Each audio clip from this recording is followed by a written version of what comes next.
Sound designers often resort to the most obscure methods to achieve the sound they're looking for. Whether it's teasing grapes to craft monster vocalizations in A Quiet Place, or using toilet plungers to mimic a galloping horse. There's no right approach when it comes to sound design, but there are some practices that are generally avoided. Artifacts are what this video is about. When audio is processed to its technical limits, it can cause these unwanted distortions and irregularities, glitchy smudges or strange modulations that are usually considered as mistakes. They're the offcuts of sound design. But in the right hands, artifacts don't just hide in the background of a mix. They can confidently become the defining element of a sound. Welcome to Sound Bits I Love, a series where I showcase sound design moments that caught my attention.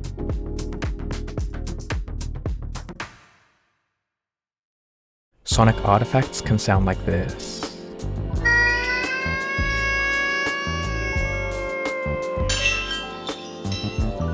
This metallic, smeared out texture specifically is a time stretch artifact, which can occur when excessively changing the speed or duration of a sound. But it's most common when you slow something down. They have this awfully distinct, stretched out sound which makes it super obvious when it's not meant to be there. In most contexts, they feel unpolished and degrade the perceived quality of a sound. They occur because recorded audio is made up of individual samples, which are basically tiny slices of data.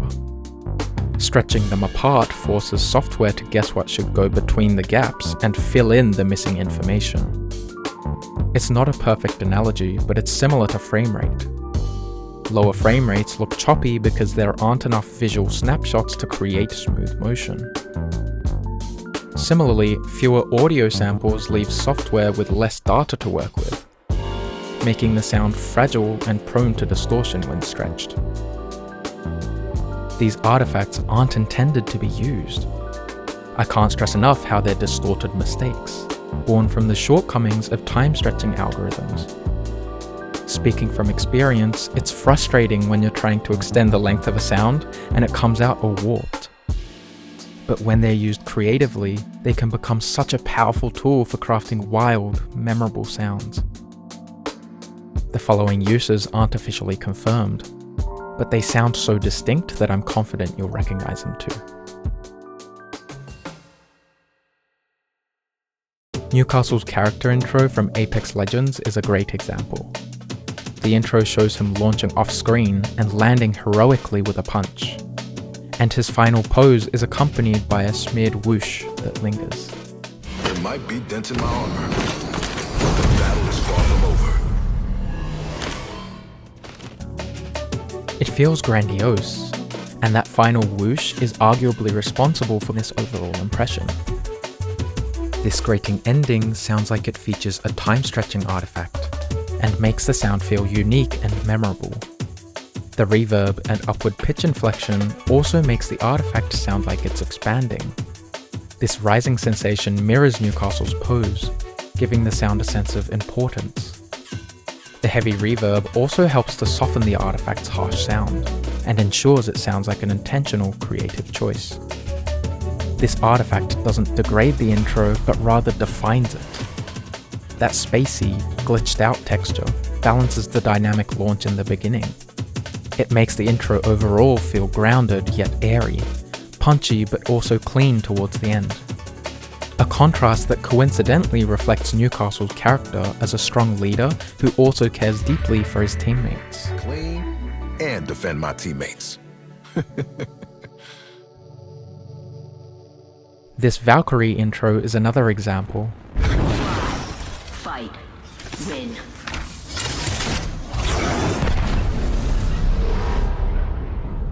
The animation builds up to a dramatic stop, where her movements freeze but the audio keeps moving.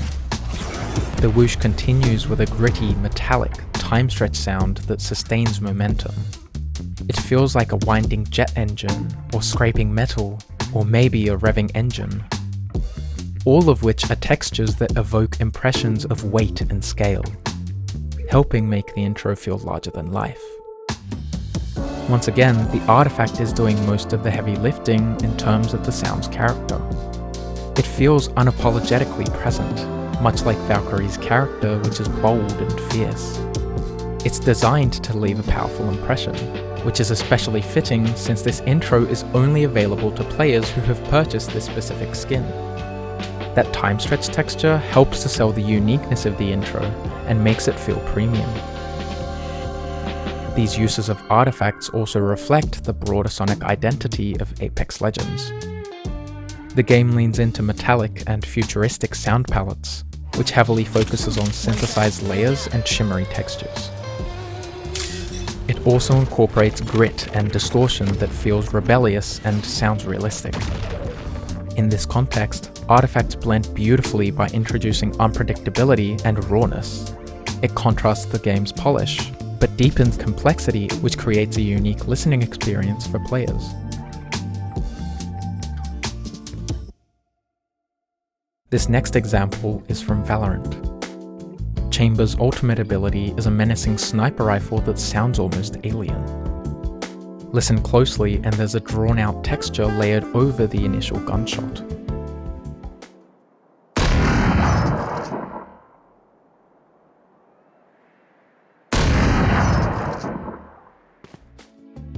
It's another time stretch artifact, and it's essential to making the weapon sound the way it does.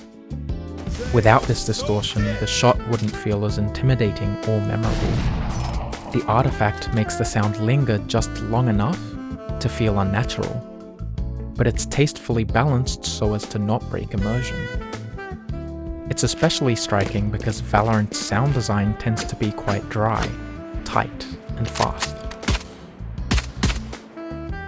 Chamber's drawn-out weapon breaks this mold, which makes it stand out even more.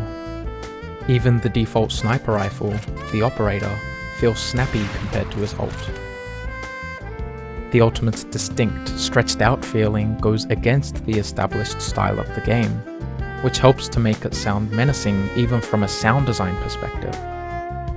Since it feels unstable compared to the established style, it threatens to disrupt the balance of the mix. The artifact literally rebels against the sonic world that it's been established in, and it's absolutely crucial in crafting the shot's terrifying impression.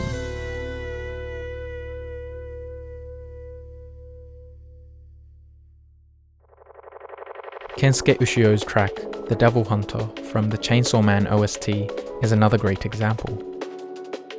The piece builds an oppressive atmosphere using complex, chopped percussion and low-fidelity textures. As it intensifies, the vaguely melodic elements start to distort further into glitchy, echoey walls of noise. The track becomes increasingly abstract until it climaxes with this stretchy screech.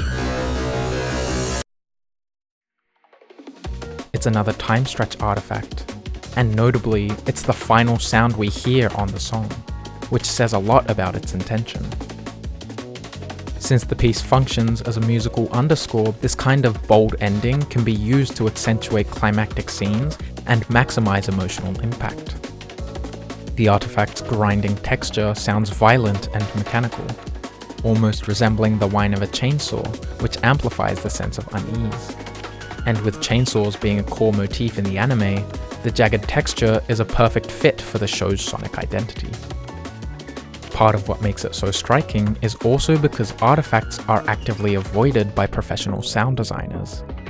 They're considered flaws and generally aren't heard in the final mix, which makes them sound unfamiliar, but also what makes them so attention-grabbing. In the context of this track, the uniqueness of artifacts are used to make the climax hit harder and feel more memorable. Its shocking texture is used to command attention on the final note, and serves as a powerful resolution which leaves you wanting to hear more. On top of this, it's been rhythmically edited and synced to the beat, so it feels less like a defect, but rather a deliberate, composed choice. Much like the other examples beforehand, clever editing is crucial in making these artifacts work. Otherwise, they just drag down the sound instead. The Devil Hunter, however, is quite bold in its artifact use. It doesn't attempt to soften the sound with reverb like in the Apex examples, but rather takes full advantage of its harsh qualities. It's so intentionally rule-breaking, and I absolutely love it.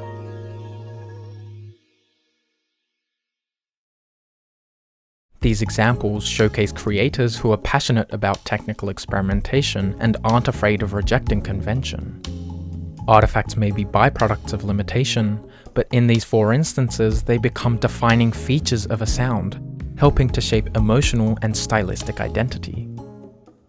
Turning technical flaws into artistic statements is part of what makes sound design so exciting. The fact that all of these sounds sound the way they do because of artifacts is mind-blowing. They're also unique and ear-catching, overflowing with creativity and skill. But there are definitely more examples out there, so if you know of any, please feel free to share them, because this kind of experimental sound design deserves way more appreciation. I know this video got a bit technical, but hopefully it sparked some curiosity in sound as an art form.